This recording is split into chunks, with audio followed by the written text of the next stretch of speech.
এরকম photo session, চা coffee খাওয়া, হাসি খুশি মন, এগুলোকে সহ্য করা যায়? ওনাকে বলুন মাথা ঠান্ডা রাখতে, ডাবের জল খেতে, গরম পড়েছে ভীষণ। এত বাড়ছে, বাড়তে বাড়তে এমন একটা জায়গায় চলে আসছে যে হচ্ছেটা কি? 15 বছর পরে সাধারণ মানুষ তৃণমূল কংগ্রেসের সরকারকে প্রত্যাখ্যান করেছে। সিমিলারলি এবার কিন্তু 15 বছর দিল্লিতে মোদী সরকারও চেঞ্জ করবে। তো 3 মাস হয়েছে সরকারটার বয়স, আমি দেখছি 3 মাসেই রাজ্যের মানুষের মোহভঙ্গ হয়ে গেছে সরকারটার এতে। প্রথম দিন বিজেপির রাজ্য সভাপতি বলেছিলেন আমরা বিজেপি তৃণমূলীকরণ করতে দেব না। কি হলো সেই প্রতিশ্রুতি? তারপর উনি বললেন না, ভালো তৃণমূল আছে, খারাপ তৃণমূল আছে। তো সবের যুক্তি খুঁজে বোঝানোর চেষ্টা করেছি, কারণ আমিও চেষ্টা করেছি 3 মাস লাগাতার। সাংবাদিক বোঝাবে মানুষকে।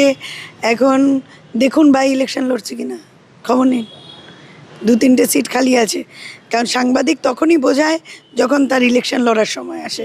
মিডিয়া বলবো যে সবগুলো এই রাজ্য সরকারের প্রশংসামূলক ভিডিও এখনো করা হচ্ছে, বিশেষ করে গত 1 সপ্তাহ 10 দিনে আমি আরও ডিটোরিয়েট করতে দেখছি, তাদের ভিউ হচ্ছে না। আর ভিউ যা হচ্ছে সেখানে উল্টো কমেন্ট হয়ে যাচ্ছে। তার মানে কোথাও যেটা পরিষ্কার হয়ে যাচ্ছে যে মানুষ আর নিতে পারছেন না এই সরকারের প্রশংসা। তার মানে সারা দেশে যে 12 বছরের বিজেপির অপশাসনের বিরুদ্ধে যে প্রতিবাদের ঝড় উঠেছে, সারা দেশে যে একটা অপশাসনের বিরুদ্ধে যে মানুষের একটা অ্যান্টি ইনকামবেন্সির যে অ্যাঙ্গার রয়েছে, যে রাগ রয়েছে, সেটাই উনি রিফ্লেক্ট হচ্ছে ওনার ভিউজ যে কমছে। সরকারের বিরুদ্ধে কিছু বললে, সমালোচনা করলে সেগুলো মানে একটা হু করে দেখছি লোক দেখছেন। এর সরকারের বিরুদ্ধে খবর, সরকারের বিপক্ষে খবরটা বড় ফ্যাক্টর না, সত্যটাকে তুলে ধরুন। সাংবাদিকতাটা আপনি কেন করছেন সেটা আগে নিজের মনে প্রশ্ন করুন। তো এটার থেকে বোঝা যাচ্ছে যে মানুষ কি দেখতে চাইছে, মানুষ কোন থটের সাথে রিলেট করতে পারছে। আপনি না 3 মাসে মোহভঙ্গ নয়। প্রথম কথা তো প্রচুর প্রতিশ্রুতি দিয়ে তারা সেই প্রতিশ্রুতি রাখেনি, সেটা একটা প্রশ্ন। দেখুন, তৃণমূল কংগ্রেসের সরকারের মধ্যে দুর্নীতি ছিল, চুরি ছিল, অশান্তি ছিল, তোলাবাজি ছিল, হিংসা ছিল, গুন্ডামি ছিল। তাই জন্য 15 বছর পরে সাধারণ মানুষ তৃণমূল কংগ্রেসের সরকারকে প্রত্যাখ্যান করেছে। সিমিলারলি এবার কিন্তু 15 বছর দিল্লিতে মোদী সরকারও চেঞ্জ করবে।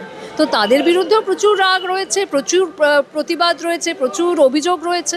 সেই অভিযোগের আপনি দেখুন, সমাজ মাধ্যম বলুন বা মেইন স্ট্রিম মিডিয়া বলুন, তাতে কি প্রতিফলিত হয়? মানুষের মুড প্রতিফলিত হয়।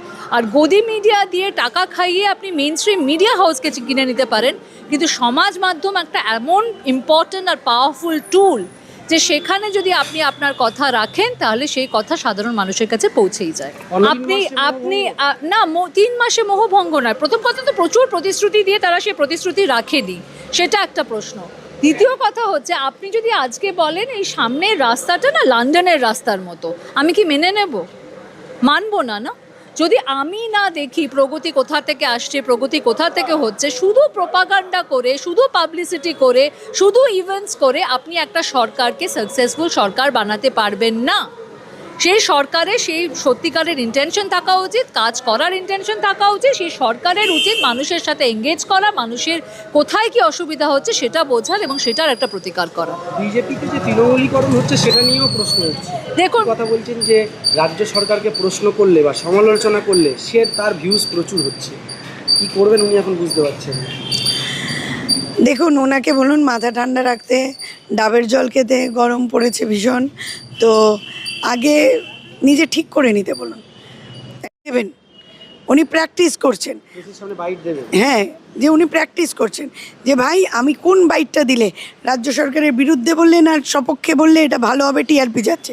তো ভাই তুমি সাংবাদিকতা ছেড়ে দিচ্ছ। আমি তো বলছি যে আগে ওনার থেকে আগে জানুন, আমাদের প্রশ্ন করার আগে ওনার মানে কাঙ্ক্ষিত স্বপ্নটা কি, উনি কী চাইছেন, ওনার বাসনাটা কি সেটা জানুন আগে। উনি কি বাই ইলেকশনে দাঁড়াতে চাইছেন কিনা সেটা জানুন, তলে তলে সেটিং হয়েছে কিনা আগে জানুন। প্রথম দিন বিজেপির রাজ্য সভাপতি বলেছিলেন আমরা বিজেপি তৃণমূলীকরণ করতে দেব না। কি হলো সেই প্রতিশ্রুতি?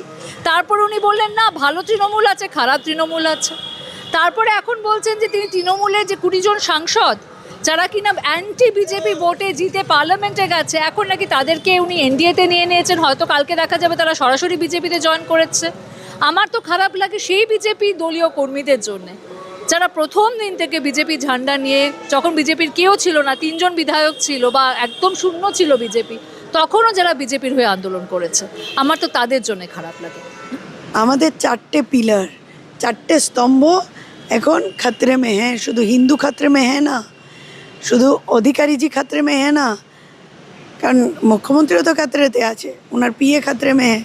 তো এরা তো সব হিন্দু রে বাবা। তো এরকম সংবাদ মাধ্যম খাতরে মে হ্যাঁ, ওই জুডিশিয়ারি সিস্টেম খাতরে মে হ্যাঁ, লোকতন্ত্র খাতরে মে হ্যাঁ। তাহলে আপনি একটা জুডিশিয়ারি সিস্টেম, তার কাজ একটাই, সত্যকে তুলে ধরা।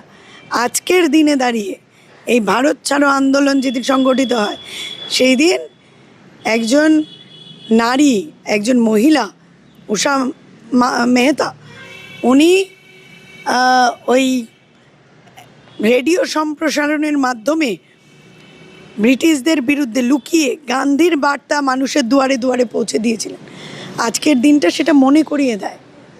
তাহলে যারা প্রাণ হারিয়েছে, যারা শহীদ হয়েছে, যারা তিল তিল করে আমাদের ভারতকে স্বাধীন করেছে, তারই নাম কংগ্রেস। কোনো মুচলেখা দেওয়ার দল, সাভারকারের মতো লোক। আর আজকে তো শ্যামাপ্রসাদ বাবুর কথা বিশেষ করে বলতে হয়।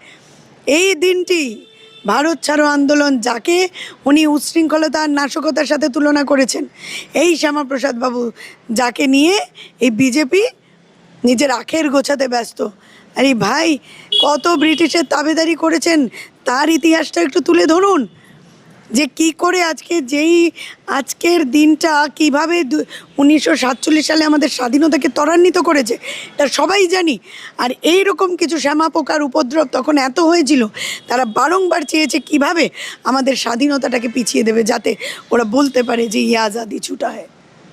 দিদি, অন্যদিক থেকে মোহন ভাগবত বলছেন যে পাকিস্তানের সঙ্গে একটা বসে আলোচনা করা দরকার, বা ওদের সব কিছু খারাপ নয়। এটা তো যদি অন্য বলুন না পাকিস্তানে গিয়ে হিন্দু রাষ্ট্র করতে, তাহলে বেশ মজাটা হবে, আমরা বাড়ি বসে বসে খেলা দেখব।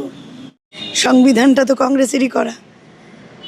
আমাদের ভারতবর্ষকে কিভাবে তিল তিল করে গড়েছিল, সেটা কংগ্রেস ছাড়া ভালো আর কে বলতে পারবে? তাহলে আজকে আপনি কাকে প্রশ্ন করছেন?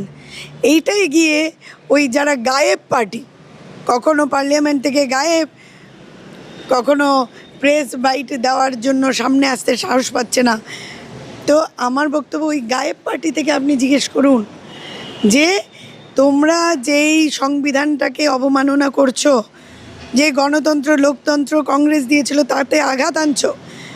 আজকে একটা ছাত্র, একটা ইয়াং ব্লাড তোমাকে দেখিয়ে যাচ্ছে, ভাই লাঠি খাই গুলি খাই, এই লড়াই ছাড়ছি না। ভয়কে জয় করতে শেখার কথা মহাত্মা গান্ধী বলেছিলেন।